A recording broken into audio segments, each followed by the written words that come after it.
प्रार्थना परमात्मा के लिए की जाती है।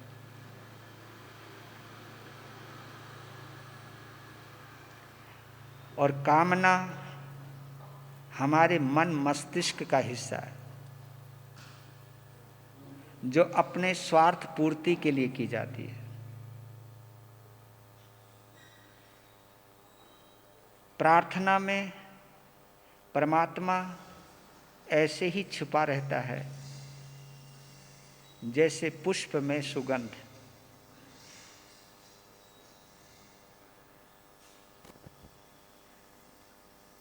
और कामना में संसार इसी तरह छुपा रहता है जैसे नाले में गंदगी। कामना संसार देती है, प्रार्थना परमात्मा देती है।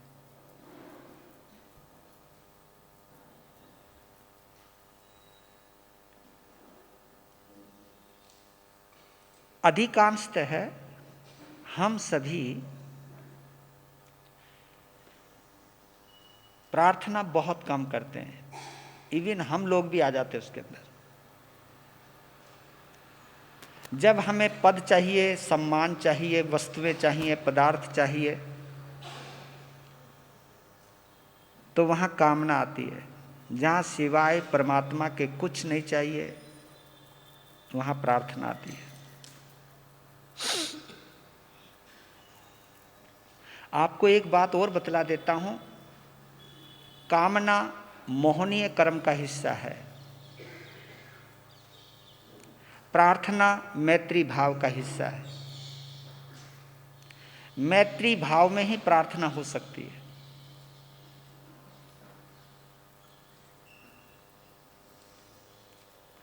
ऐसा नहीं है कि प्रार्थना में मांगा नहीं जाता। प्रार्थना में परमात्मा से वो मांगा जाता है जो परमात्मा के पास ऑलरेडी है। और कामना में परमात्मा से वो मांगा जाता है जो परमात्मा ने छोड़ दिया है। तो इसी से आप अंदाजा लगा सकते हो, जो जो चीजें भगवान के पास है वही मांगी जा रही है। इसलिए इसको प्रार्थना कहते हैं। ये हिस्सा है हमारी प्रार्थना में। खुद अपने दिल को टटोल करके देखना, इसमें तुम्हारा और हमारा कोई कसूर नहीं है।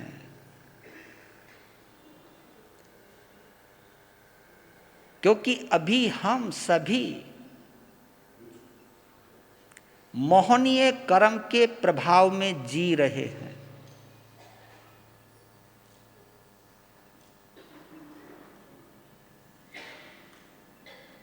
आपने दो शब्द सुने होंगे,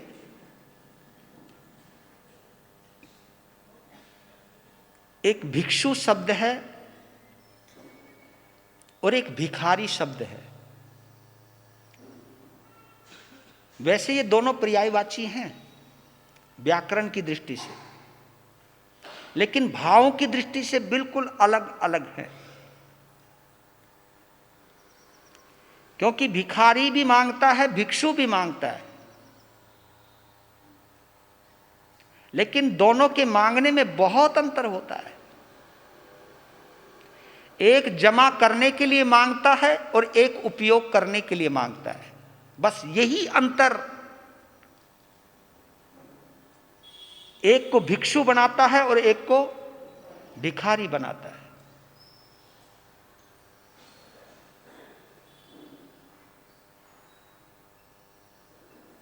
भिक्षु की अपरिग्रह वृत्ति होती है, भिखारी की परिग्रह वृत्ति होती है। ये जैनिज्म का शब्द बोला है।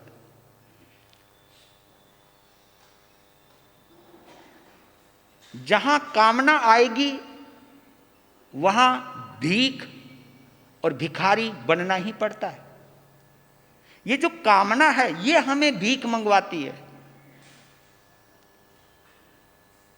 मिन्नतें करवाती है, मिन्नतें, मन्नत मंगवाती है।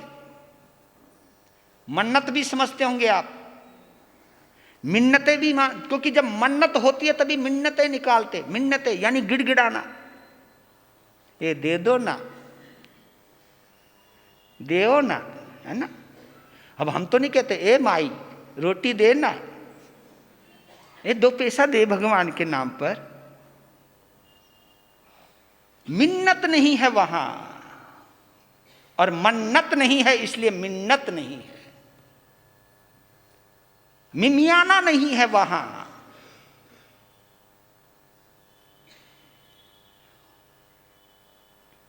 तो याद रखिएगा, मोहनीय कर्म मुझे भी भिखारी बना सकता है। मुझे इतनी अठाइयां चाहिए, मुझे इतने पोषद चाहिए, ये भी एक भीख है भैया। कभी कभी सोच लेते हैं कि नहीं ये तो आदमी का धर्म ध्यान करवाने का है, हम प्रेरणा दे सकते हैं, कंपल्सेशन नहीं कर सकते कि ये करना पड़ेगा, अगर नहीं किया तो मैं तेरे घर नहीं आऊंगा। ये कोई मजबूरी है भाई, जिसका जैसा सामर्थ्य। क्योंकि हमारा धर्म तो द्रव्य क्षेत्र काल भाव पर चलता है और आहा स्वहम देवानुपिया पे चलता है। जैसे तेरी आत्मा को सुख हो वैसा कर। हम प्रेरणा दे सकते कि धर्म का महत्व क्या है, त्याग का महत्व क्या है, सामायिक का महत्व क्या है, तपस्या का महत्व क्या है। ये प्रकाश हम दे सकते हैं, ये उपदेश दे सकते हैं, लेकिन कंडीशन नहीं लगा सकते। कंडीशन लगते ही मोहनीय कर्म के दायरे में आ जाते हैं। अनकंडीशनल, ये आपकी आत्मा के लिए अच्छा है। ये मोहनीय कर्म को कमजोर करने के लिए अच्छा रहेगा।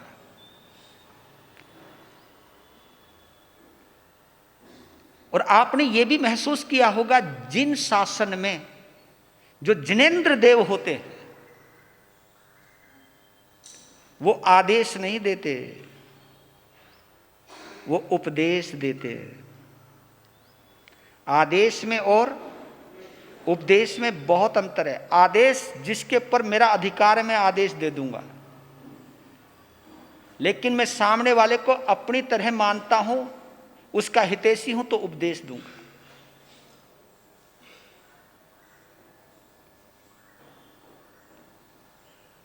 आदेश अहंकार में दिया जाता है, उपदेश करुणा में दिया जाता है। यही एक अंतर समझना है।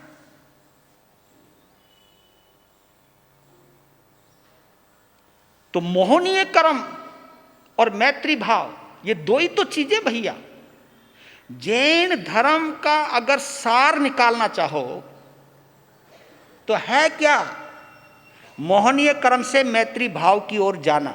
जैसे कहते ना, असत्य से सत्य की ओर जाना, अंधकार से प्रकाश की ओर जाना, मृत्यु से अमृत की ओर जाना। ऐसे ही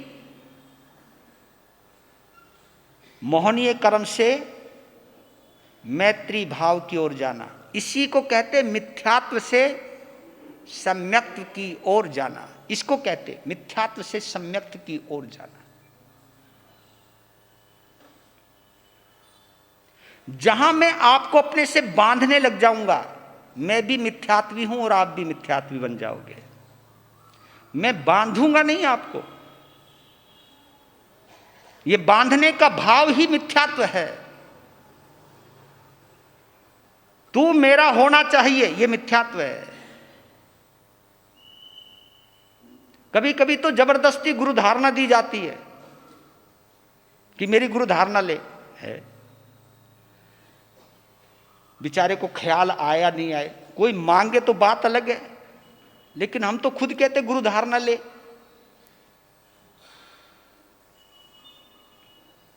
लेनी चाहिए नहीं लेनी चाहिए मैं आपके विवेक पे छोड़ता हूं, लेकिन किसी को बांधना मिथ्यात्व है, सम्यक्त्व नहीं है। ये बड़ी गहरी बातें हैं। इन सब बातों के ऊपर चलूंगा, लेकिन आज मैं छोटा सा बेसिक विषय ले रहा हूं, उसी के ऊपर हम आगे बढ़ेंगे। उसी पर ही चलेगा गुरु गणेश से प्रभु महावीर तक की यात्रा,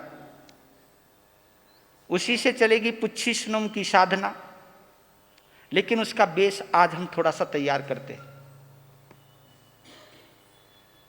आपने एक शब्द सुना, अक्सर सुनते ही हम, धर्म, राइट? धर्म,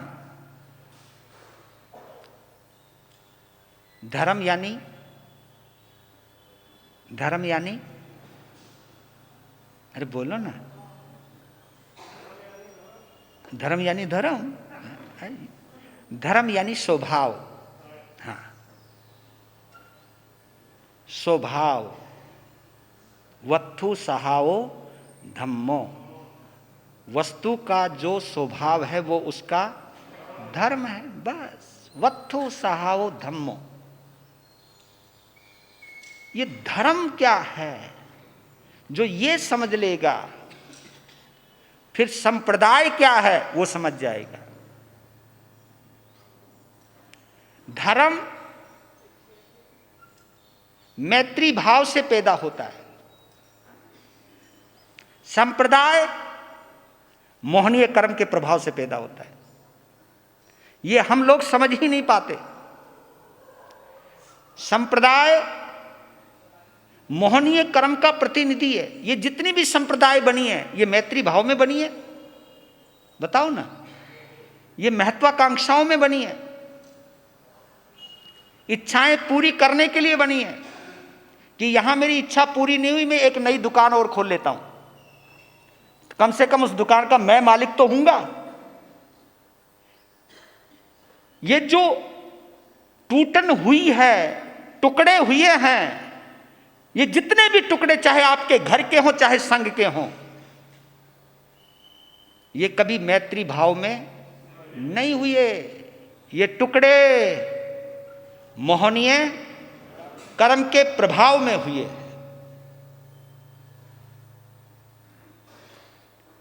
पर लेकिन टुकड़े करने वाले इस बात को एक्सेप्ट नहीं करते, वो अपना औचित्य सिद्ध करवाते, अपनी गलती को भी जस्टिफाई करने की कोशिश करते। वो ये नहीं कहते कि मेरी गलती है, ये मेरी कमजोरी है, मैं बिना पद के नहीं रह सकता, कम से कम स्वीकार तो करे। मुझे बड़ों के अनुशासन में रहना अच्छा नहीं लगता, मुझे उनकी दादागिरी में नहीं रहना, मुझे अपना ही मालिक बनना है, अपने अनुयायी बनाने, ये क्यों नहीं बोला जाता हमसे? स्वीकार तो करो, गलती करके गलती तो स्वीकार करो कि ये मेरी कमजोरी है। लेकिन मोहनीय कर्म इस बात को स्वीकार करने ही नहीं देता। आलोचना मैत्री भाव में आती है, मोहनीय कर्म में आलोचना नहीं आती। अपनी कमियां जब नजर आएंगी तो मैत्री भाव में आएंगी, और दूसरे में कमियां नजर आएंगी तो मोहनीय कर्म में आएंगी। ये सब फार्मूला सेट है। जब हमें दूसरे में कमियां नजर आती हैं तो समझो मोहनीय कर्म का प्रभाव बढ़ रहा है, मोहनीय कर्म के साथ अहंकार का संबंध जुड़ चुका है। फिर उस बात को जस्टिफाई करने के लिए मायाचार आ जाएगा, लोभ आ जाएगा, क्रोध आ जाएगा अगर नहीं मानोगे तो। ये चारों कसायों की जो चतुष्टय है, ये सब मोहनीय कर्म के इर्द गिर्द घूमती है। जितने भी 18 पाप है, इन 18 पापों के मूल में अगर आप जाओगे तो मैत्री भाव नहीं है, वो मिथ्यात्व है, मोहनीय कर्म है। हम लोग इस चीज को ना आप समझ पा रहे हो ना हम समझ पा रहे हैं। क्योंकि जब मैं किसी दुकान का मालिक हूं तो मैं इस चीज को समझने को तैयार हूंगा ही नहीं।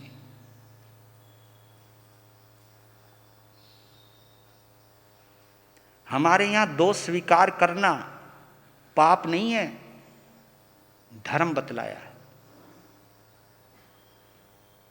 तो धर्म क्या है? स्वभाव।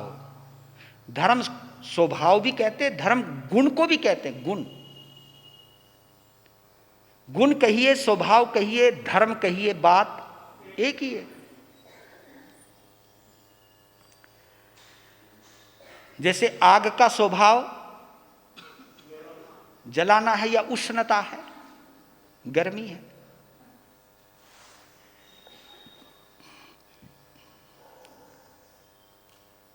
पानी का स्वभाव शीतल है, ठंडा है।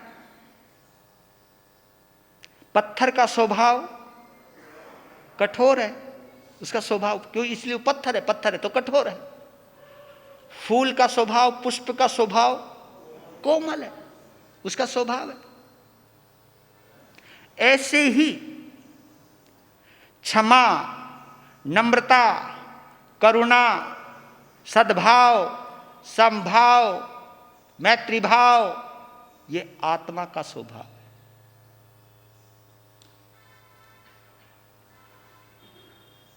अब इस चीज को हम समझ लिया। आपको मालूम है इस जिंदा शरीर में हम कितने धर्म को धारण करने वाले हैं? कितने धर्म हैं हमारे इस वक्त? कभी सोचा आपने? हम 3 धर्म के धारी हैं। ये मत सोचना कि हम जैन धर्म वाले, नहीं, हम 3 धर्म के धारी हैं। 3 धर्म यानी 3 स्वभाव वाले हैं हम इस वक्त।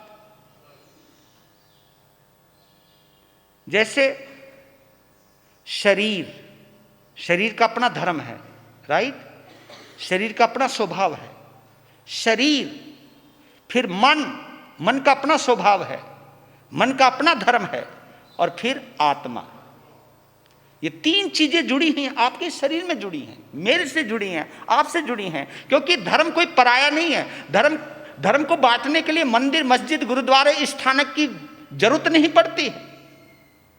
आप स्वयं इसके धारक हो। और आपने देखा होगा ये तीनों धर्म अलग अलग होते हुए भी एक साथ है। भाई कमाल है। बाहर तो एक धर्म का दूसरे धर्म से चिढ़ता है, यहां तो कोई लड़ाई है ही नहीं। सबकी अपनी अपनी स्वतंत्र सत्ता है, सबका अपना अपना स्वभाव है। इसलिए कभी कभी मैं आप लोगों को कहता, बुरा ना माना, आप थोकड़े तो याद कर लेते हो, लेकिन कभी कभी स्वभाव की तरफ भी आया करो। और थोकड़ा याद करो, मैं मना नहीं, पर थोबड़ा मत चढ़ाया करो। ये जो थोबड़ा चढ़ता ना तुम्हारा कुछ याद होने के बाद, जब चाल यूं होती है और जैसे पता नहीं हम कितने ज्ञानी बन गए, भाई ये गड़बड़ है। बस थोकड़ा सीखो। मैं कहां खड़ा हूं इस चीज को जांचने के लिए। थोकड़ा इसलिए मत सोचो कि सामने वाले को कुछ आता भी है या नहीं आता। ये कुछ बेसिक बातें हैं। क्योंकि अपने आप को चेक जरूर किया करो, आप अपने आप को जांचा जरूर करा करो। हमारे यहां जांचना, अपने आप को चेक करना, यही तो धर्म का स्वभाव है और यही तो एक धार्मिक धर्म की चर्या है। यही अपने आप को चेक करना, मैं हूं कहां, गुणस्थान है क्या चीज, जो हमारे 14 गुणस्थान है वो है क्या चीज, आप कहां पर स्टैंड करते हो, आप इस वक्त मनस्थिति, भाव स्थिति से कहां पर हो, यह चेक करना हो तो गुणस्थान। अब तो हम निश्चिंत हो गए, आपने समझ लिया मारा तो 5वां गुणस्थान है भाई, वाह जी वाह। और हमने समझ लिया हम तो 6ठे गुणस्थान में हैं। अरे बोलिया, मैं पहले गुणस्थान में भी आ सकता हूं, क्योंकि ये चक्कर, क्योंकि जिस जीने से, जिस सीढ़ियों से ऊपर चढ़ा जाता है, उन्हीं सीढ़ियों से नीचे भी आया जाता है। वही सीढ़ी ऊपर ले जाती है, वही सीढ़ी नीचे लेकर के आती है। और आप आ जा रहे हो तो अपने आप को चेक किया करो, क्योंकि जब भी तुम कुछ मांगते हो, जब भी तुम कुछ चाहते हो, जब भी तुम्हारे अंदर अहंकार आता है, क्रोध आता है, मान आता है, माया आती है, तो हम मिथ्यात्वी हैं, ये मान करके स्वीकार कर लो पहले। और जब भी किसी संत के चेहरे पर त्योरी चढ़े देखे तो गुरु महाराज आप लगता है मोहनीय कर्म के प्रभाव में आ गए हो। कभी कभी मोहनीय कर्म का कितना जबरदस्त प्रभाव है। कईयों ने धारणा बना रखी फला गुरु आएगा तो ही समायिक करूंगा। हाँ, क्योंकि जी उन गुरुओं के बिना समायिक शुद्ध होती ही नहीं। भाई मेरे से क्या लेना देना, समायिक आपकी है मेरी है, स्वभाव संभाव सद्भाव आपका या मेरा है, यह आपका है। तो यहां चेक करिए, शरीर का धर्म अलग है, बिल्कुल अलग है। मन का धर्म बिल्कुल अलग है, शरीर के धर्म से बिल्कुल अलग है। आत्मा का धर्म मन से बिल्कुल अलग है। इस बेश को जिसने समझ लिया फिर चतुर्मास का आनंद ले सकता है। इस बेश को समझने के लिए, समझाने के लिए ही चतुर्मास किया जाता है। और इसी बेश को समझाने के लिए ही चतुर्मास करना चाहिए। यह हम संतों की जिम्मेवारी है। एक बात इस मंच से कहने में मुझे कोई गुरेज नहीं है। समाज को असंतुलित बनाने का पाप जितना साधु साध्वी ने किया है, इतना गृहस्थियों ने नहीं किया। यह हम लोगों की वजह से बिगड़ा है माहौल। अगर हमारे अंदर करुणा होती, हमारे अंदर मैत्री भाव होता, क्या मजाल कोई इधर उधर भटक जाता। मैं ये बात किस आधार पे कहता हूं, आपने 5 पदों की वंदना में गुरु पद की वंदना करते हो ना, जैसे कपड़ों को थान दर जी बेतान, जो भी आप पढ़ते हो, उस दृष्टि से क्या मानते हो आप?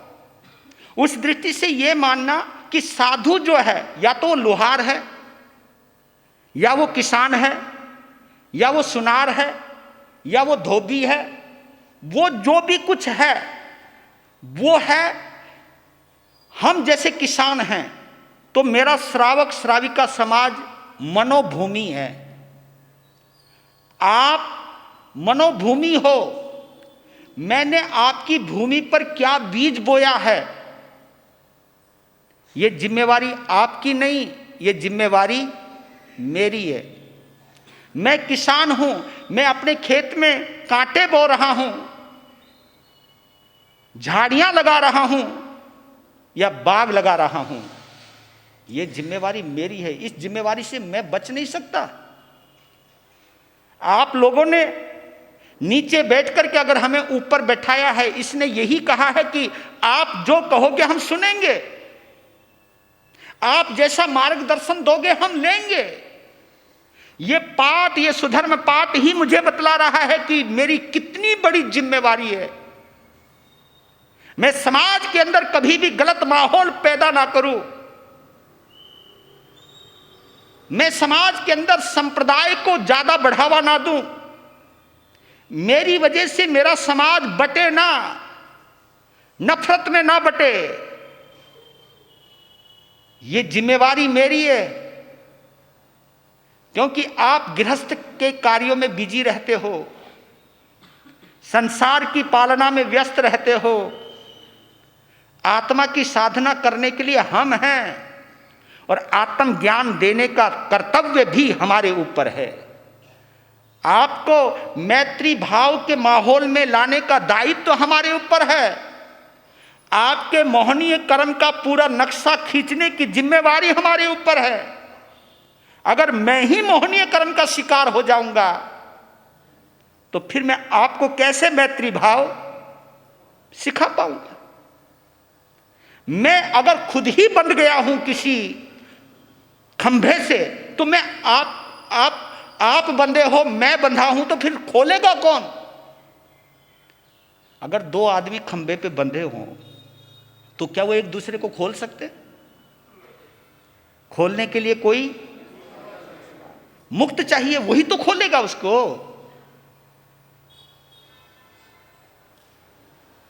तो अगर हम संसार से ऊपर आए हैं तो मैत्री भाव बढ़ाने के लिए आए। ये हम लोग नहीं समझ पाए। और ये कलयुग, ये पंचमारा जितना बढ़ता जा रहा है, जहर उतना ही बढ़ता जा रहा है। इस जहर को बढ़ाने में हम भी इन्वॉल्व हो गए, और फिर भी हम देखते स्वर्ग में जाएंगे हम। अरे बोलिया, अगर तूने यहीं स्वर्ग नहीं बनाया तो हाँ, इसी बात पे मुझे एक बात और याद आ गई। लोग कहते हैं कि धर्म परलोक में साथ जाता है ना? तुम पूरा हिसाब किताब लगा के कर रहे हो धर्म ध्यान, क्योंकि परलोक में तो जाएगी। लेकिन एक अनुभवी ने क्या बोला कि जो धर्म धर्म स्थान से आपके घर तक तो जाता नहीं, आपके घर तक तो जाता नहीं, आपकी दुकान तक तो जाता नहीं, वो धर्म परलोक में कैसे साथ जाएगा? कभी सोचा आपने? जो धर्म धर्म स्थान से आपके घर तक नहीं गया, आपके दुकान तक नहीं गया, बाहर तक नहीं गया, वो धर्म कभी भी परलोक में।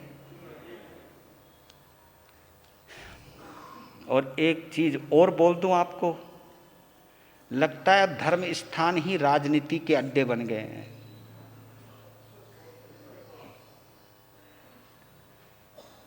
यहां धर्म नहीं होता, यहां समाय करने वाले भी, एरी तेरी बहू ने तेरा जीना आराम कर रखा है, हैं? हाँ, क्या बताऊं, सुनती ही नहीं। ये समाज में चल रहा है मामला। तुम इधर, तुम इधर, और तुम लोग तो समायिक में भी साधु संतों की चर्या पे टिप्पणियां करते रहते हो। वह संत कोई है, सब ढोंगी हैं। अब ये नहीं सोच रहा मैं ढोंगी हूं,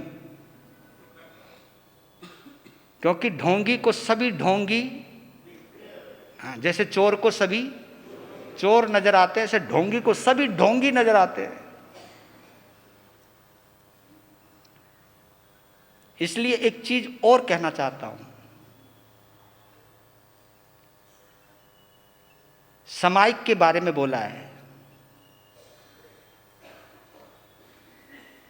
कि समायिक को साधना बनाइए, आदत नहीं। रिपीट, समायिक को साधना बनाइए, आदत नहीं। मालूम है आपको आदत और साधना में क्या अंतर है? आदत का मतलब है जिसको किए बिना चैन ना आवे। कईयों को समायिक करने की इतनी आदत पड़ जाती है, बाई चांस जिस दिन ना, हाय हाय हाय, ओह, ऐसा लगता है जैसे पता नहीं क्या लुट गया, क्या छूट गया।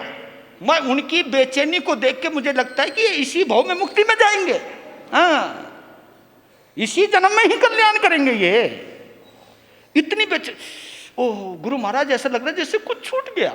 उनका एक्शन देखा करो, उनका चेहरा देखा करो।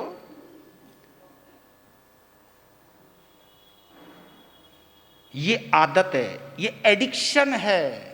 हाँ। और कई साधु संत ये भी कहने लग गए ये एडिक्शन अच्छा है। गलत बात, ये एडिक्शन कोई अच्छा नहीं है। ये बातें मेरी चुभ सकती हैं आपके दिल को, लेकिन आपके हृदय तक पहुंच जाइए। मैत्री भाव में अगर चिंतन करोगे तो तुम सोचोगे कि महाराज जी ने कोई गलत नहीं बोल रहे। एडिक्शन किसी का भी अच्छा नहीं होता है। समायिक को साधना बनाइए, आदत नहीं। क्यों? एक विचारक ने कहा, जिसको किए बिना चैन ना आवे और करके कोई चेंज ना आवे। किए बिना चैन ना आवे और करके कोई फिर वही के वही।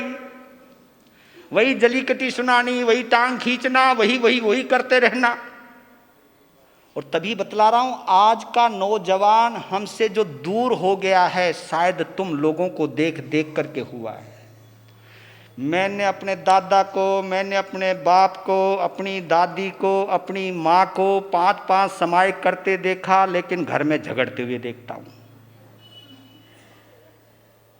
भाइयों को लड़ते हुए देखता हूँ, एक दूसरे का हक मारते हुए देखता हूँ, छोटी सी विपरीत परिस्थिति के अंदर असंतुलित होते हुए देखता हूँ, इतना बेचैन देखता हूँ। ये हो क्या रहा है? आप ये देखिए, किसी डॉक्टर के पास आप गए, ऐसी स्थिति में गए जब आपने जीने की आशा छोड़ दी, डॉक्टर से इलाज लिया, 10-15 दिन में आप स्वस्थ हो गए और चेहरे पर मुस्कान लौट आई, तो मालूम है आपसे जुड़ा हुआ व्यक्ति पूछे, यार तू गया कहां था, यार डॉक्टर कौन है तेरा? आपने कहा वो डॉक्टर है, तो उस डॉक्टर के प्रति जो दूसरा बंदा है उसका प्रेम विश्वास बढ़ेगा या घटेगा?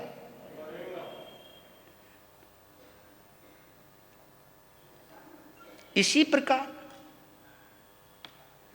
ये जो इलाज करवाने आते हो, हम भी तो डॉक्टर हैं, अब तुम्हारी कोई बीमारी जो अंदर की, ये शारीरिक बीमारी नहीं है, यहां शारीरिक बीमारी का इलाज नहीं होता, यहां मानसिक बीमारी का इलाज होता है। और यहां आने के बाद वो बीमारी लगातार बढ़ती जावे, बढ़ती जावे, बढ़ती जावे। अगर किसी डॉक्टर के पास जाने के बाद तुम सही नहीं होते, दवाई नहीं लग रही होती, तो आपके रिश्तेदार क्या कहते हैं, डॉक्टर बदल ले यार, क्या भाई एक के पीछे पड़ा रहेगा, डॉक्टर बदल के देख, दवाई बदल के देख।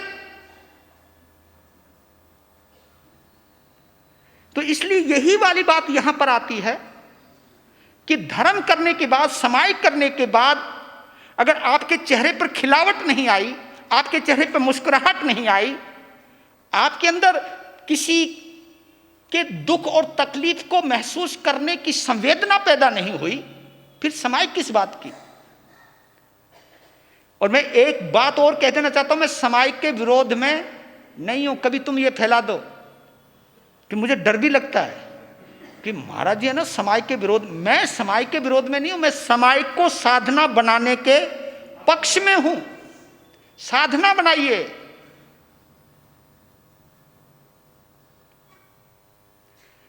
अच्छा, धर्म स्थान का उपयोग कैसा होना चाहिए?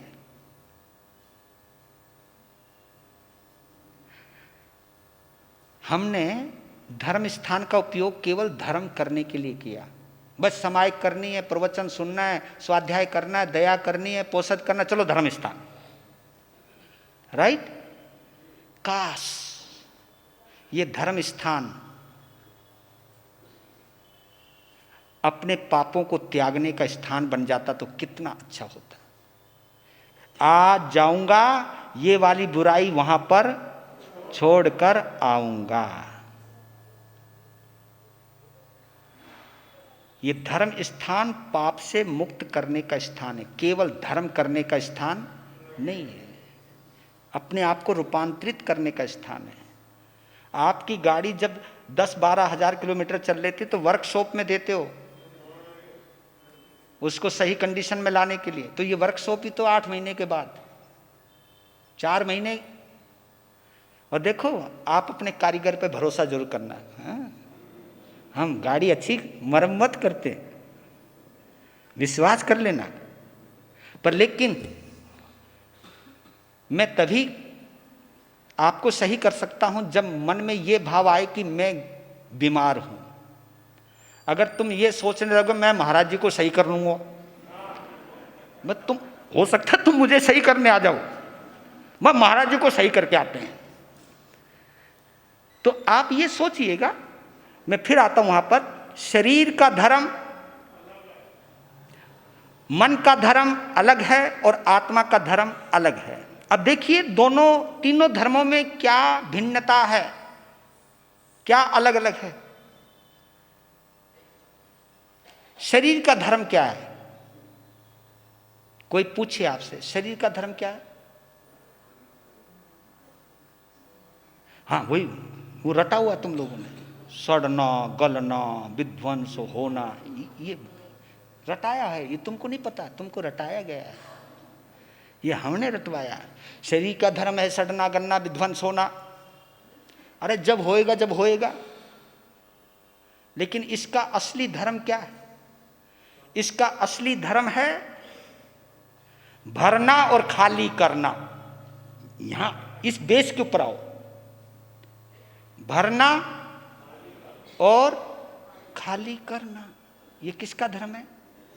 शरीर का धर्म है। भरना और खाली, यही तो करते हो आप, हैं? समझ गए? हाँ जी, हाँ नुके जी, ज्यादा डिटेल में मत जाओ। हाँ, और भी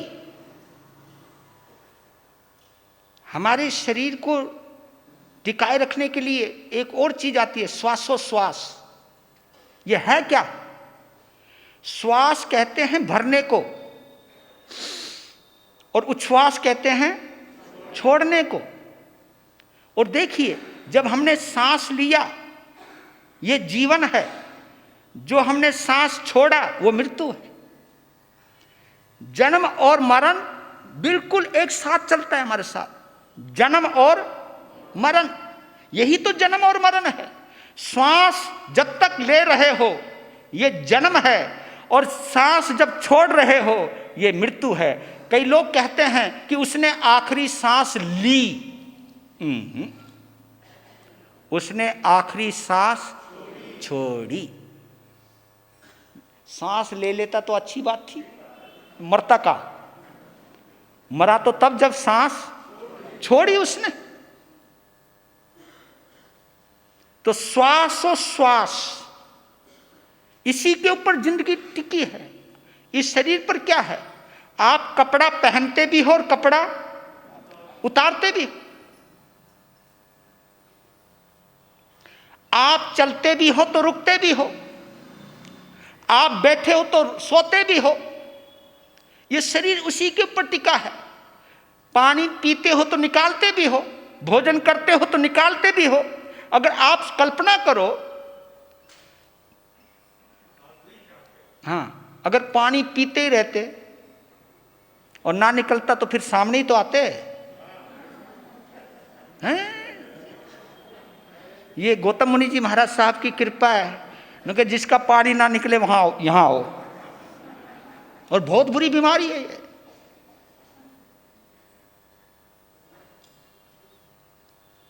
इनटेक करते रहो और निकले ही ना, कब्ज हो जाए। ओए होए, नुके गुरु महाराज खोपड़ी में चढ़ेगी गैस, चढ़ेगी। पेट वक्त पर खाली नहीं होगा तो। दूसरी बात, शरीर का माप निश्चित है। जिसका जितना माप है उतना निश्चित है। माप के कपड़े पहनोगे तो अच्छा लगेगा। माप के आप जूते पहनते हो, माप के आप कपड़े पहनते हो। अपनी माप की तुम रोटी और पानी, जितनी खुराक है उतना ही तो लोगे आप। उसकी अपनी एक कैपेसिटी है, उसकी एक आखिरी मियाद है, उसके आगे वो नहीं जाएगा।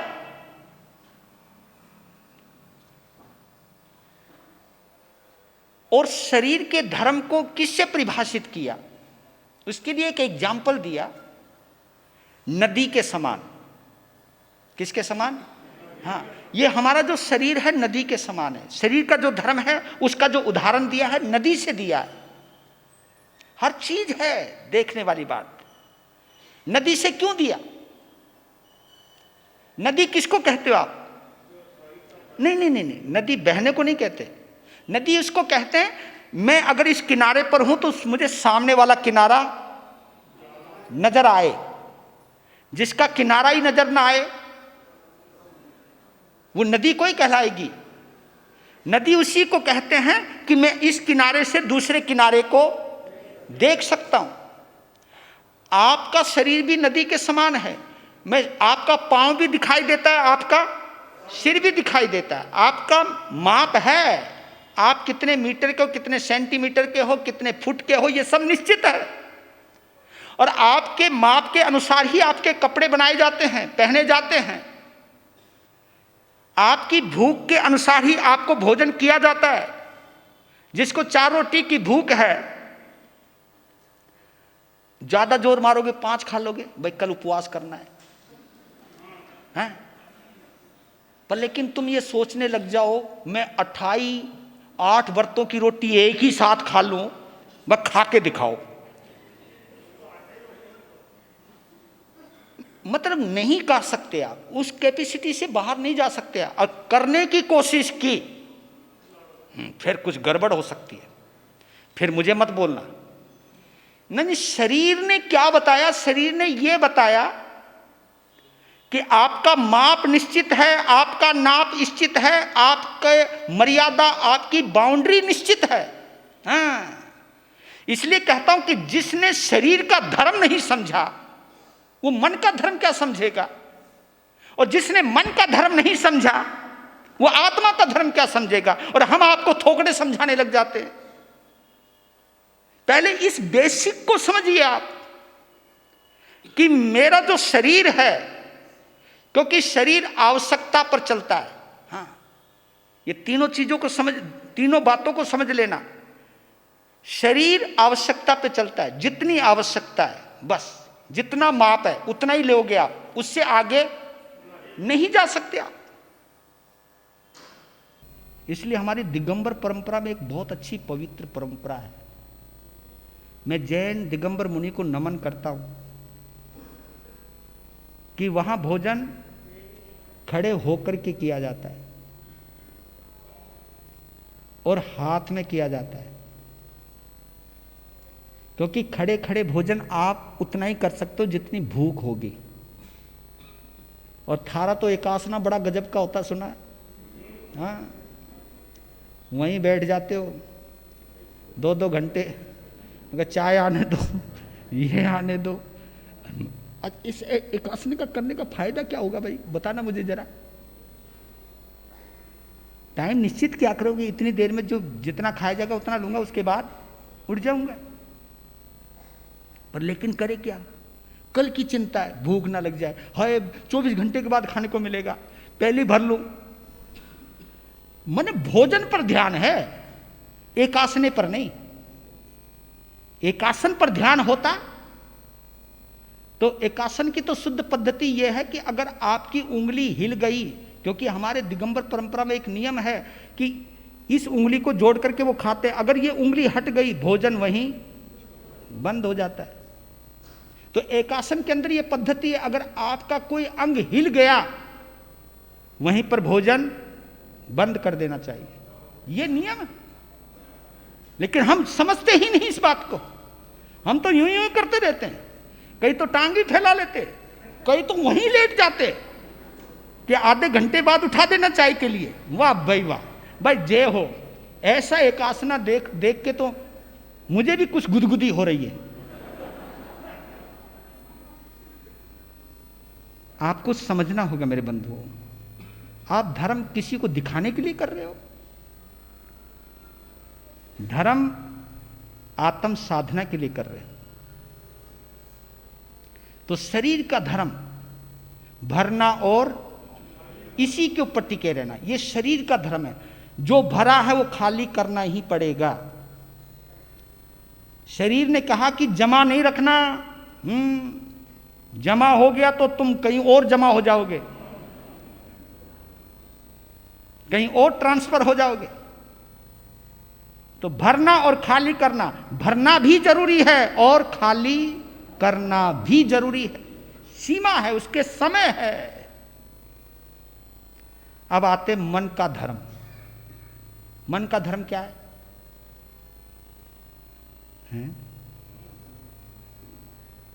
जैसे शरीर का धर्म है भरना और खाली करना, और मन का धर्म, मन का धर्म है भरना ही भरना। आने दे, आने दे। आप 4 रोटी के बाद 5वीं रोटी खाते हुए सोचते हो, है ना, अगर आपकी वो जो हरा हरा गांधी है, समझ रहे हो, हरा हरा गांधी, वो नोट 4 नोट आने के बाद ये सोचते कि यार रहने दे, बस आने दे। आने दे, तभी तो बोलते हो लाला। तुम लोगों को पहले लाला कहते थे, और लाला का मतलब ये था ला, आने दे। ला ला ला ला ला तो सही, ये मन का धर्म है, भरने ही भरने दे। अब मैं इसको इस चीज से समझाऊं आपको। दो तरह की बाल्टी है, दो तरह की बाल्टी बकेट है। एक बकेट वो है दूर से दोनों एक जैसी लग रही हैं, एक बकेट वो है जिसके नीचे तली लगी हुई है। तली समझ रहे हो, जिसके नीचे तली लगी हुई, एक बकेट वो है, और एक बकेट वो है जिसकी तली निकाल दी गई है, और उसको नलके के नीचे, दोनों बाल्टियों को नलके के नीचे रख दिया गया। तो कौन सी बाल्टी भरेगी? जिसकी तली है वो बाल्टी भर जाएगी, लेकिन जिसकी तली नहीं है वो बाल्टी नहीं भरेगी। शरीर भर जाएगा, इसलिए तो वो कहते हैं पेट तो भर सकता है लेकिन पेटा नहीं भरता। पेट तो भर जाएगा लेकिन पेटा तन का होता है पेट, मन का होता पेटा, ये नहीं भरता भाई। और ये भी कहावत आती है, ये दिल मांगे, आए हाय, दिल है कि मानता ही नहीं। ये ऐसे नहीं बोला, दिल है कि मानता ही नहीं। ये दिल मांगे मोर, आने दे, किसी का भी आने दे। छीन छीन करके भी भरते हो आप, हक मारते हो। तुम्हें यह पता है कि ये दूसरे का माल है, लेकिन फिर भी उस पर अपना हक जमाते हो।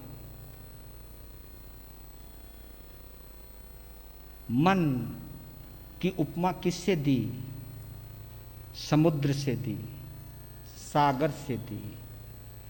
तन की उपमा नदी से, और मन की उपमा सागर से। चाहे कितनी भी नदियां गिर जाएं, सबको हजम कर लेता है वो। वहां बड़वाग्नि है, वहां ऐसी अग्नि है जो सींचता रहता है, कितना भी आए पानी सबको अपने में समा लेता है।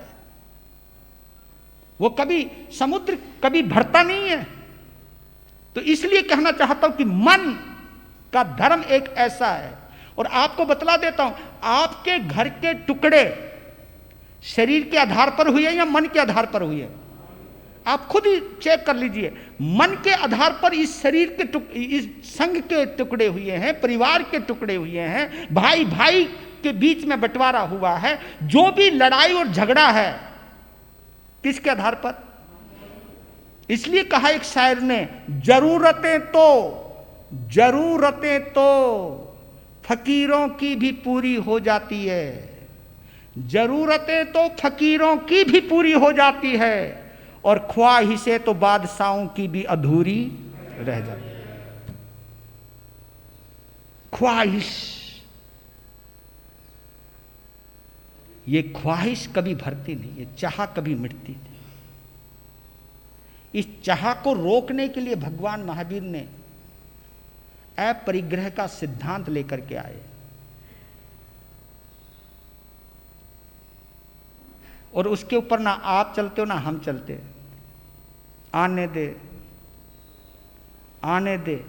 कई जगह तो ऐसे है, दूसरी परंपरा के श्रावकों को, दूसरे गुरुओं की जिन्होंने गुरु धारणा ले रखी है, उनकी गुरु धारणा को तुड़वा करके भी अपनी गुरु धारणा दिलाते हैं।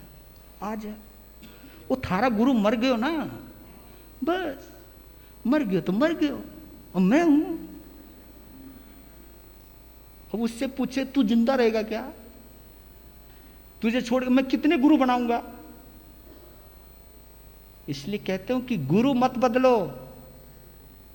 कोई अंदर बुराई है उसे बदलने की कोशिश कीजिए, जीवन को संवारने की कोशिश कीजिए।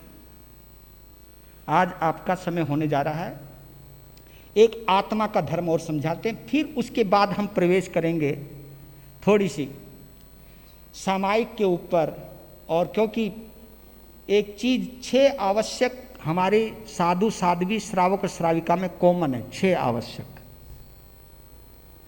उसको समझने के बाद ही हम पुच्छी सुनम में प्रवेश करेंगे। थोड़ा ये प्रभु महावीर का जो चरित्र है, चरित्र नहीं, प्रभु महावीर की जो अंतर यात्रा है, और सुधर्मा स्वामी ने जम्बू स्वामी की जिज्ञासा पर, उसकी पिपासा पर, उसकी प्यास पर, उसकी तड़प पर जिस ढंग से महावीर को सुधर्मा स्वामी ने उतारा है और जम्बू स्वामी में ट्रांसफर किया है, वो वही कर सकता है जिसने महावीर को जिया है।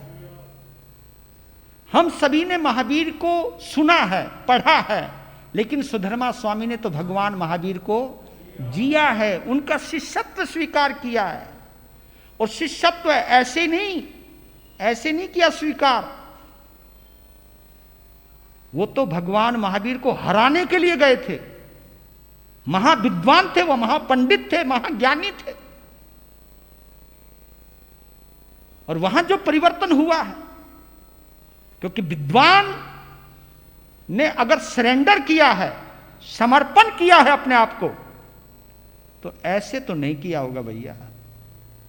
कुछ तो सामने वाले में विशेषता होगी, और वो विशेषता खुद में नहीं थी। उस विशेषता को पाने के लिए अपने आप को समर्पित किया। तो ये पुच्छी सुनम मैं पहली बार सुना रहा हूं आपके इस गुरु गणेश के दरबार में, लेकिन उसको समझने के लिए कुछ मूलभूत बातें जरूर समझनी होंगी आपको। तो आत्मा का धर्म क्या है? जैसे शरीर का धर्म है भरना और खाली करना, राइट। मन का धर्म है भरना ही भरना, और आत्मा का धर्म है नहीं, खाली नहीं करना, क्योंकि वो भरती नहीं तो खाली क्या करोगे? आत्मा कुछ भरती नहीं है। हाँ, ये मन भरता है। मन का कनेक्शन किसके साथ है? मन का कनेक्शन मोहनीय कर्म के साथ है। हाँ, इसी से बनी है मान्यता, मन से बनी है मान्यता। मान्यता समझते होंगे? जिस मान्यता को आप मानने लग जाते हो, हाँ ये ठीक है, ये ठीक है, और जिसके मान्यता के द्वारा, और भगवान ने मान्यता का विरोध किया। हाँ, मान्यता जो है वो एकांतवाद है, और भगवान महावीर का सिद्धांत अनेकांतवाद है।